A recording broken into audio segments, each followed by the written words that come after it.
about some of the issues from the tech sector? We talked backstage.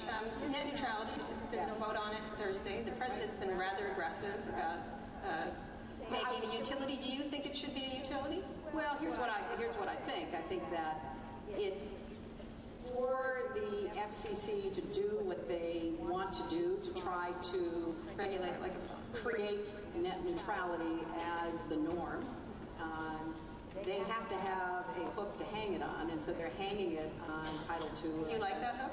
Well, it's the only hook they've got. I don't know what hook would you like? I mean, because your husband's administration and the Bush administration before were much hands-off in that regard. Well, you know, you see how things develop. I mean, it wasn't really a threat until relatively recently. I think I gave my first statement about net neutrality about 8 or 9 years ago, and we know how important it is because of concentration in the industry and the like.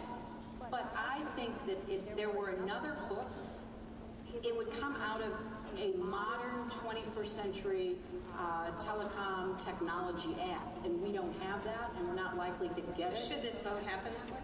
Oh yeah, absolutely. No, would you vote for that? Yes, I would. Right. Yes, I would. That act, but what about the one the FCC is about? I would vote for net neutrality because, as I understand it, it's Title II with a lot of changes within it in order to avoid the worst of the utility regulation. So,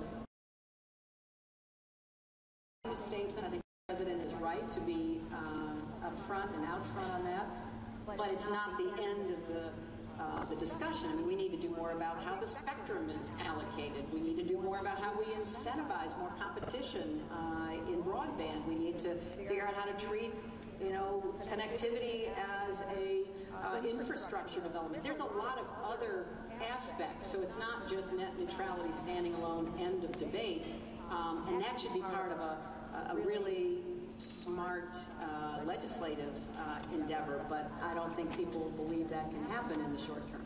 Okay. What about encryption? Right now, Apple and Google are fighting the government. Right. Do you have a side in this? Which I mean, the president was sort of, I was for it until I was against it kind of thing. Where do you feel on encryption? Do you feel these companies should be able to encrypt these phones? Well, I think that you have a classic hard choice. I wrote a book called Hard Choices, and it's not a dodge or a feint, because I think that what we're missing is people are kind of in their corners arguing about liberty versus security, instead of saying, look, we all want to have privacy for the end user. That's what the companies are responding to. They're trying to be able to tell their customers, we're going to protect your data.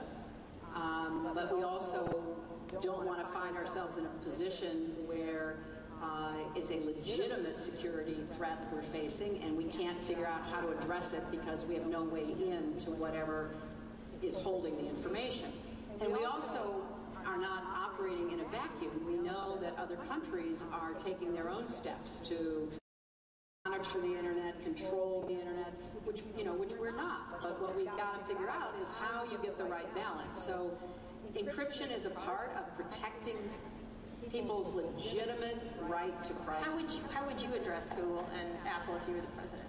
Well, I've talked to some of the leaders in technology, some of the executives of these companies, and I think that's the way to start, not a real conversation where we say, look, here's our problem. If you were sitting in my seat, if all of a sudden some president said, okay, Mr. or Miss X, we want you to be the head of the counterterrorism or the new cyber warfare, something that takes advantage of your expertise. So you're sitting in these meetings that the president and I and others have sat in, and we can see the sequencing where we know people are in contact and where we have both human intelligence and some technology-enabled intelligence, and we know there's something going to happen, and we're trying to figure out how to get through the door that has been locked.